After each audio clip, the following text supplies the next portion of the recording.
Well, we're really just seeing this escalate right now. I want to point you to right here.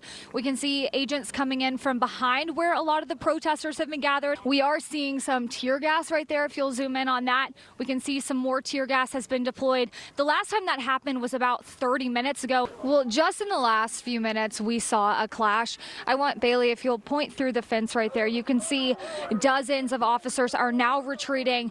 But just a few minutes ago, we watched 2, 3, 4 agents suddenly run out of that entrance and then go toward these protesters. Right now, something that's different that we haven't seen over the last few nights is there are sheriff's vehicles that are blocking and making sure that protesters stay on the sidewalk. But I also want to show you more and more items are gathering on this side of the sidewalk. Water bottles, food.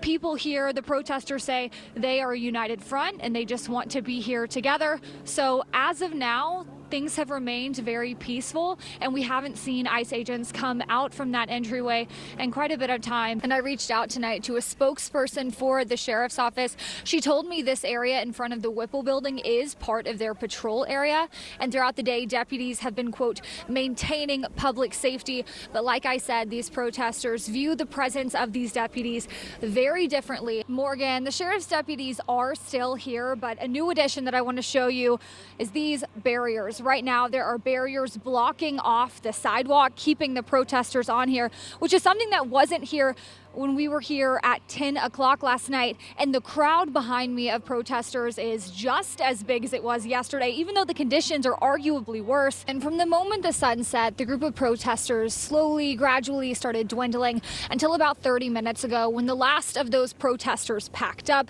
It is so cold here, so even as a lot of people were using hand warmers and propane heaters, you can only stay out here so long. I talked with one person who said he's remaining in his car throughout the night just to make sure that if any detainees are released, that they're not released out in the cold with nowhere to go. But as of the scene right now in front of the Whipple Building, no protesters here, which is a bit different than we've seen at this same time over the last few nights. Morgan.